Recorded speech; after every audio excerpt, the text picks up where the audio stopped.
လေကားကနေဆင်းပြီးတော့စစ်သင်္ဘောရဲ့အောက်ထပ်မှာနိုင်ငံတော်အလံကိုတွေ့ရပါတယ်အဲ့ဒီချိန်တုန်းကနိုင်ငံတော်အလံကိုလွှင့်ထူထားတဲ့အကြောင်းကိုအောက်မှာဖော်ပြထားတာပေါ့နော်နိုင်ငံတော်အလံကိုသူတို့လွှင့်ထူခဲ့တဲ့ဘာအတွက်ကြောင့်ဆိုတာကိုဒီမှာရေးသားပြီးတော့ဖော်ပြထားတာအမှတ်တရဖြစ်နေတွေ့ရပါတယ်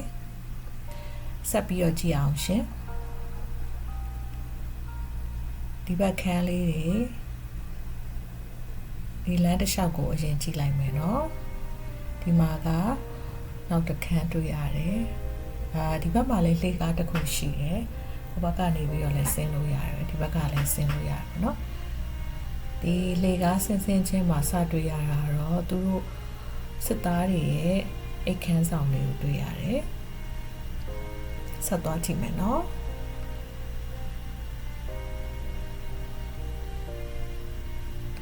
အခန်းလေးတွေကတော့အကုန်လုံးသူတို့ဝင်လို့တော့မရဘူးအကုန်လုံးအပြင်ကနေပြီးတော့ပဲဓာတ်ပုံရိုက်လို့ရတယ်ဒီဘက်အခန်းမှာဆိုလို့ရှိရင်ပစ္စည်းတွေကိုပြင်ဆင်တဲ့အခန်းလေးကိုတွေ့တယ်ဒါသင်္ဘောပေါ်ကနေပြီးတော့တခုခုပြတ်တာပါညာပြင်တဲ့အခန်းဟောဒီဘက်ကဆိုရင်ပစ္စည်းတွေတူလောင်တဲ့အခန်းအစားအသောက်တွေတူလောင်တဲ့အခန်းကိုတွေ့တယ်ပန်းသီးလေးတွေတွေ့တယ်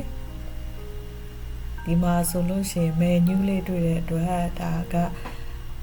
စားတောက်စရင် list လေးထင်တယ်။အော်ဒီမှာက butchery အသားတွေကိုဖြတ်တောက်တဲ့အခန်းပေါ့နော်။ဒီမှာဆိုတော့အများကြီးသူတို့တင်သွားမှာပေါ့နော်။စစ်သင်္ဘောကြီးဆိုတော့အစားတောက်တွေအများကြီးပါမှာစစ်သားတွေအတွက်လုံလောက်ရှိပါဘူး။ Okay ဆက်သွားကြည့်ရအောင်။ဒီမှာတွေ့နေရတဲ့အခန်းလေးတစ်ခုကတော့ဒါကအရာရှိအခန်းပေါ့အရာရှိအခန်း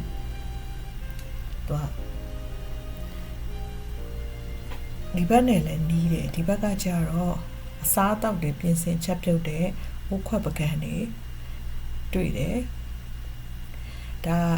ဒုတိယကမ္ဘာစစ်တုန်းကသူတို့စစ်သင်္ဘောပေါ်မှာချက်ပြုတ်တဲ့ပစ္စည်းတွေကိုပြတာပေါ့နော်ကျွေးဖို့မွေးဖို့အစင်သင့်ဖြစ်နေပြီကျွေးပွေးပဲလူကလည်းမှာအစင်သင့်ပြင်ထားပြီးပါပြီအသီးနှံနဲ့ကိတ်တွေဒီဘက်ကအိုးတွေကလည်းသူတို့သုံးခဲ့တဲ့ပစ္စည်းတွေပေါ့ကဲဓာတ်ပုံတွေလည်းရိုက်တယ်ကဲဆက်သွားကြည့်မယ်နော်ဒါကတော့စစ်သားတွေရဲ့ပုံတွေဒီခန်းထဲမှာလည်းအစားအသောက်တွေပြင်ဆင်ပြီးစားတောက်လို့ရတာပေါ့နော်ဒါကသူတို့အချိန်လေးတွေနေ့ရက်အချိန်လေးတွေမှတ်တဲ့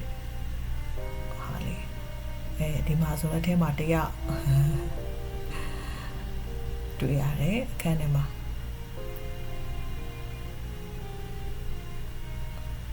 တမော်ကြီးကဟိုဘက်ဒီဘက်ကတော့အကျယ်ကြီးပဲဒါပေမဲ့အကုန်လုံးတော့လေကျမတို့မရောက်လိုက်ဘူးအထဲကိုဒါကအစားအသောက်တွေရဲ့ပကံနေဇွန်းနေအဲ့ဒါတွေကိုထားတဲ့နေရာပေါ့နော်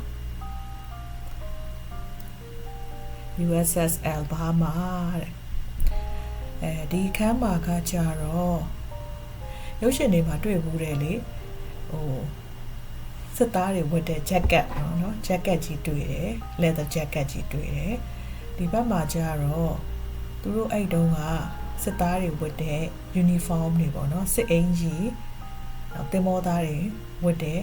အင်ကြီးဒီဘက်မှာလည်းအမှတ်တရပုံလေးတွေပေါ့နော်အဲ့ဒါလေးတွေ့တယ်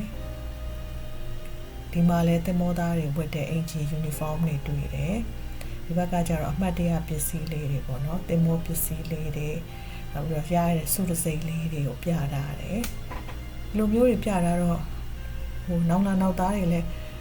ဘဝတုတ္တရတာပေါ့နော်ကြည်ရတာ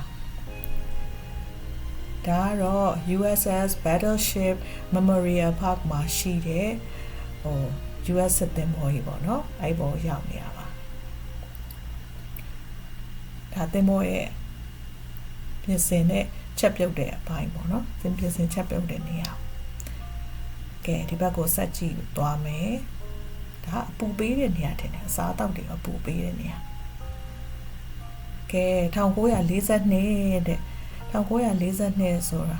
ကျမရဲ့အမေတော်မှမမွေးသေးဘူးကျမအမေတော်မှမွေးတာ1956မှာမွေးတာဒီဟာကကြတော့ဒီတင်မောပေါ်မှာတာဝန်ထမ်းဆောင်ခဲ့တဲ့လူတွေရဲ့ဟိုပါပေါ့နော်သူတို့မွေးတဲ့ခုနှစ်တဲ့သူတို့ဟိုပါပေါ့တည်ဆုံးတဲ့ခုနှစ်တွေကိုပြတာတယ်အမတ်တရအနေနဲ့ရေးတာတော့ဒီဘက်မှာနေတဲ့လူတွေကတော့သူတို့ရဲ့အဖိုးတွေပေါ့နော်ဒီမှာတာဝန်ထမ်းဆောင်ခဲ့တယ်ဆိုရင် veteran အနေနဲ့အမတ်တရအများအားလာကြည့်လို့ရတာပေါ့နော်